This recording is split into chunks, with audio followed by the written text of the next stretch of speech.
Bonsoir. Vous êtes nombreux. Donc, comme vous l'avez entendu, je m'appelle Stéphane. En fait, pour être très honnête avec vous, on est une petite dizaine de personnes à vivre à l'intérieur de moi-même. Ça a toujours donné d'ailleurs des grands débats, des grandes discussions. Par exemple, pendant 25 ans, il y a un truc mais qui a tourné mais en boucle, quoi. Allez Steph, le stand-up t'en rêve, vas-y, lance-toi, quoi. Non, j'ai peur, j'ai pas envie. En plus, ça se fait devant les gens, là. Regarde, c'est dégueulasse. Puis un jour, j'ai l'Ashkénaze qui sommeille en moi. Il me regarde dans les yeux. Alors, petite parenthèse, pour ceux qui ne savent pas ce qu'est un Ashkénaze. On est à l'aise, hein. Vous savez? Bon, je vais faire un petit rappel quand même. Alors, chez nous, les Juifs, vous avez d'un côté les séfarades, vous les connaissez, les séfarades très expansifs, expressifs. Et puis, il y a les Ashkénazes. Comment je pourrais vous définir les Ashkénazes? Je vais vous donner un exemple, ça va être plus parlant.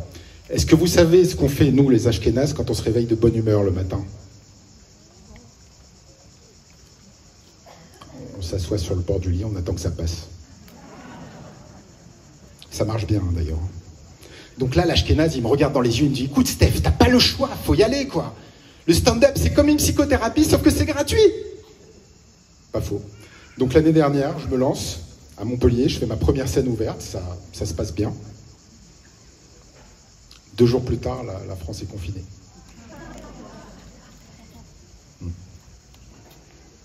Ça s'appelle avoir le sens du timing, ça, c'est tout moi. Alors, entre les confinements, je réussis à refaire une deuxième scène ouverte, paf! Reconfinement. Je ne vais pas vous mentir, messieurs, dames. Le fait que je sois sur scène ce soir, là, devant vous, c'est pas hyper bon signe. Profitez de la soirée. Allez-y. Profitez et kiffez. Bon, l'idée, c'est quand même de se changer les idées. Alors moi, ce soir, je voulais partager une bonne nouvelle avec vous. Dans un mois, quasiment jour pour jour, je fête mes 20 ans de mariage. Allez-y, vous pouvez applaudir, c'est pas donné à tout le monde. Hein, je sais pas, je vois quelques têtes, non, vous y arriverez pas. Hein. Enfin. Et avec ma femme, on se dit, attends, 20 ans, quoi, c'est pas rien, faut marquer le coup. Et là, on a une idée, mais extraordinaire. Enfin, elle a une idée extraordinaire. On divorce. Enfin, ok, elle divorce. Non, tu comprends, Steph? Je crois que je t'aime encore, mais autrement, tu vois. J'ai plus les papillons dans le ventre, comme au début. Alors, si quelqu'un peut me dire ce que c'est que cette histoire de papillons, là, parce que moi, je comprends rien. J'ai juste découvert qu'en fait, pendant 20 ans, j'étais marié avec Dora l'exploratrice, quoi. Enfin, ça vous fait rire, mais moi, je suis qui dans cette histoire? Chipper le renard, c'est ça? Sérieux? Non, mais tu vois, ce qui est important pour moi, ça serait qu'on reste amis. D'ailleurs, j'aimerais bien organiser une dernière soirée à la maison avec tes parents. Lundi et mardi, je sors, mais tu serais dispo mercredi? Donc en fait, la meuf, sérieusement, elle te propose d'organiser un pot de départ avec le discours du DG, l'apéro. J'espère juste qu'il y aura la cagnotte litchi, quoi, que je vienne pas pour rien. Sérieusement. Alors bon, ça peut paraître triste comme ça, mais même avec les enfants, ça pouvait plus durer. Quand dans une classe de 35 élèves, il te reste que 2 couples mariés, même si tes enfants, ils te disent rien, quoi, tu sens bien qu'ils t'en veulent, qu'il y a un truc qui cloche. Les gamins, ce qu'ils veulent avoir, c'est une vie normale. Un iPhone 12 Pro parce que papa culpabilise de divorcer, une PS5 parce que maman culpabilise d'avoir fait une kimono party chez son prof de karaté. C'est tout. Alors on va casser le mythe tout de suite. J'aurais pu lui péter la gueule à Karate Kid, hein. C'est pas le problème, mais j'ai toujours été contre la violence. Comme ça. Après, des fois, je me dis, est-ce que ça aurait été différent si ça avait été le mec du ping-pong? Je sais pas.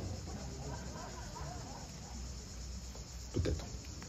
Bon, en tout cas, quoi qu'il arrive, c'est pas drôle tous les jours, hein. Je me souviens un matin, je me réveille dans un tel état d'épanouissement personnel.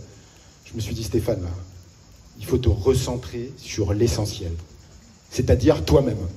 Alors pour ça, j'ai démarré le yoga, c'est extraordinaire, je ne sais pas s'il y en a qui en font, mais c'est incroyable. Quand j'arrive au studio, là, pour le cours, oui, parce que on ne va pas dans une salle, nous, pour faire du yoga. C'est vulgaire, on n'est pas à la muscu, hein. On va au studio. Donc quand j'arrive au studio, là, que je vois tous ces petits leggings devant moi, là, qu'est-ce que ça m'apaise. C'est dingue. Alors je fais de la méditation aussi, c'est très complémentaire. Ce qui est génial avec la méditation, c'est que c'est à la portée, mais de tout le monde. En fait, il suffit de t'asseoir, de fermer les yeux, après d'inspirer profondément, d'expirer de la même manière, de respirer en fait. Et bah ça y est, tu médites. Alors, malgré cette apparente facilité, on trouve plein d'applications, de sites internet payants, hein, évidemment, hein, qui t'accompagnent pour méditer. Moi, celle que j'utilise, ça s'appelle Petit Bambou. Peut-être que certains d'entre vous, ceux qui pratiquent la méditation, connaissent. Alors, Petit Bambou, c'est une appli qui est géniale. Et ce qu'il faut savoir, c'est que c'est une start-up française, mais qui a installé son siège social au Luxembourg.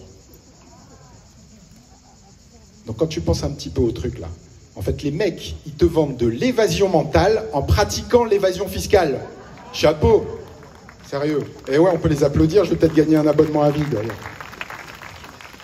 Alors justement, cette arnaque, enfin, ce petit bambou-là, ça m'a donné une idée. Moi, ce que je voudrais faire, c'est nous réunir dans des lieux comme ça pour organiser des méditations collectives qui nous serviraient à faire circuler nos énergies, pour faire remonter nos chakras. Et puis... surtout mon compte en banque en fait, parce qu'avec le divorce là, je suis complètement à sec. Donc ce que je vous propose, c'est qu'à la fin du spectacle, vous venez me voir, je vous explique comment ça fonctionne. Par contre, juste un truc pour les inscriptions, c'est juste en espèces. C'est tout pour moi, allez, je vous remercie.